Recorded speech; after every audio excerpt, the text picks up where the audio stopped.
The writing's on the wall. Well, in any event, we'll have to think of something to make the public think kindly towards administration because of the Europass. Quite. Europass? Europass? European identity card. What? Bernard, surely you've informed the Minister of... Minister, didn't you do your boxes last night? No, I was redrafting the redraft of the draft. Well, briefly, Minister, Brussels is about to decree that there should be a new European identity card to be carried by all citizens of the EEC. Now, the Foreign Office is quite ready to go along with it as a quid pro quo for a deal over the Butter Mountain, the Wine Lake, and the Milk Ocean. The Lamb War and the Cod Stink. And quite obviously, the Prime Minister wants you to introduce the legislation. Me? Yes, well, it's well known that you're pro-Europe, you see.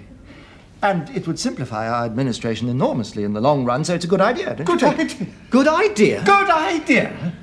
Not a good idea? Political suicide? Trying to make British people carry compulsory identification papers. They'll say I'm introducing a police state again. Is this what we fought 2 world wars for, Humphrey? Well, Minister, it's really little more than a sort of driving licence. It's the last nail in my coffin, that's what it is. Well, you might get away with calling it Euro Club Express. Bernard, Why do we have to introduce it? Can't the Foreign Office do it? Well, in fact, that was the Prime Minister's original suggestion, but the Foreign Secretary thought that this was a Home Office matter, and the Home Office took the view that it was essentially an administrative matter, and the Prime Minister agreed. They're all playing pass the parcel. Can you blame them when you can hear it ticking? Well, I'm afraid that the identity card bill is planned to be the last action of this department. Wonderful ammunition for the anti-Europeans. Yes, don't the Foreign Office realise what damage this will do to the European idea? Well, I'm sure they do. That's why they support it. Well, surely the Foreign Office is pro-Europe, isn't it? Yes and no. If you'll forgive the expression. The Foreign Office is pro-Europe because it is really anti-Europe. The civil service was united in its desire to make sure that the common market didn't work. That's why we went into it. What are you talking about?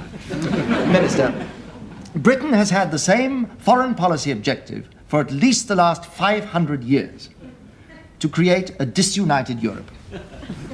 In that cause, we have fought with the Dutch against the Spanish, with the Germans against the French, with the French and Italians against the Germans, and with the French against the Germans and Italians. Divide and rule, you see. Why should we change now, when it's worked so well? It's all ancient history, surely. Yes, and current policy. We had to break the whole thing up, so we had to get inside. We tried to break it up from the outside, but that wouldn't work. Now that we're inside, we can make a complete pig's breakfast of the whole thing. Set the Germans against the French against the Italians against the Dutch. The Foreign Office is terribly pleased. It's just like old times. Surely we're all committed to the European ideal. Really, Minister? If not, why are we pressing for an increase in the membership?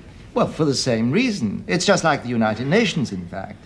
The more members it has, the more arguments it can stir up, the more futile and impotent it becomes. What appalling cynicism. Yes. We call it diplomacy, Minister.